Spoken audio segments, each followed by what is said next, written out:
এই র্যালির মাধ্যমে কি বার্তা দিতে চান সমাজকে? দেখুন, আমরা নারী স্বাধীনতা, নারীর অধিকার, ফ্রিডম অফ ওমেন, ইমানসিপেশন অনেক শুনেছি অনেক দিন ধরে, এবং সঙ্গত কারণে শুনেছি। এমন নয় যে সেগুলো অসঙ্গত।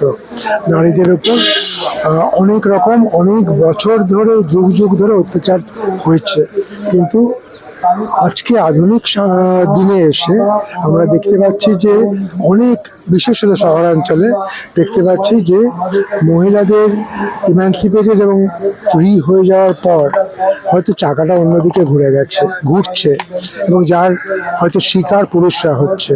কিভাবে হচ্ছে? অনেক অনেক সংসারে দেখা যাবে যে ছেলেরা আজকাল বিয়ে করতেই ভয় পাচ্ছে, যে আবার কি দায়, আবার কিছুদিন পরে হয়তো এটা একটা হয়তো বা আমার বলা ধৃষ্টতা হতে পারে, এটা একটা স্টার্ট আপ বিজনেসের মতো হয়ে গেছে অনেকের ক্ষেত্রে, যে কিছুদিন পরে একটা কিড হয়, কিডের পরে সে বাপের বাড়ি চলে যায়, বাপের বাড়ি চলে যাওয়ার পরেই খরপোশের মামলা।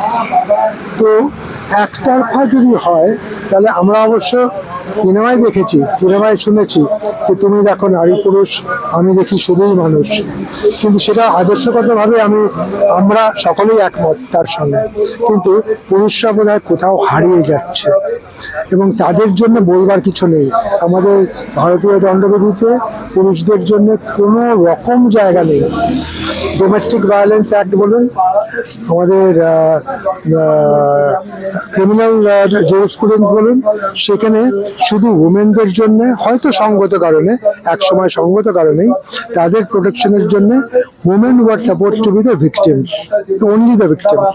এখন পুরুষরাও যে ভিকটিম হতে পারে, ঘরে ঘরে সেই যদি কেউ ডেটা কালেক্ট করে তাহলে দেখতে পাবে যে অসংখ্য বাড়িতে পুরুষরা ভিকটিম, যাদের বলবার কেউ নেই, এবং তাদের যদি তারা একটু মুখ খোলে তাদের লোকে হয়তো হাসবে। তো পুরুষরা কি ভিকটিম হতে পারে? তারা physically stronger, financially stronger, how can they become victims?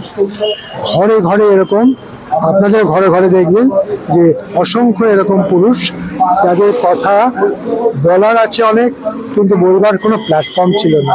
তো নন্দিনী দি আসবার পর আমরা দেখতে পাচ্ছি একজন মহিলা, তিনি পুরুষদের হয়ে, প্রবক্তা হয়ে উনি আমাদের পথ দেখাচ্ছেন যে আমরা যেন যদি না বলতে আরম্ভ করি, ঠাকুর যেমন বলে গেছে বাচ্চা না কান্নাকাটি করলে সে দুধ পাবে না, আমরাও যদি চিৎকার চেঁচামেচি না করতে আরম্ভ করি, সবাক যদি না হয়, তাহলে বোধহয় আমাদের অধিকার আমরা কোনোদিনই পাবো না। তো সেই জন্য আমরা আজকে পথে নেমেছি। পথে নিয়ে আমরা এই বার্তাটাই দিতে চাই সবাইকে, যে আপনারা যারা মুখ বুঝে সহ্য করছেন, হয়তো দেখছেন কোনো পথ নেই, কোনো রাস্তা নেই, তাহলে এই রাস্তাটায় চলে আসুন, যেখানে সবাক হন, সোচ্চার হন। আগামী দিনে হয়তো এই সব পাল্টে যাবে। র্যালির মাধ্যমে কি সমাজে নারী পুরুষ সাম্য আসবে? একটা র্যালি করে তো কিছু হবে না, যে র্যালিটাও করতে হবে, মিছিলও করতে হবে, মিটিংও করতে হবে, প্ল্যাকার্ডও দেখছেন। এগুলো যদি অ্যাওয়ারনেসটা যদি না আনা যায়, প্রাথমিকভাবে সচেতনতা আনতে হবে। সচেতনতা যদি আমরা আনতে পারি, তাহলে আগামী দিনগুলো আমরা হয়তো দেখেও যেতে পারবো না, আমি হয়তো দেখেও যেতে পারবো না।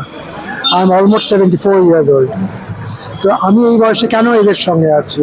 কারণ আমি মনে করি যে যা বলছে সেটা উচিত কথা বলছে, এবং আজকে 10 জন, কালকে 100 জন, পরশু 1000 জন যদি বলে, তাহলে হয়তো একটা রিপল থেকে ওয়েভ হয়। আমরা চাইছি একটা ওয়েভ হোক।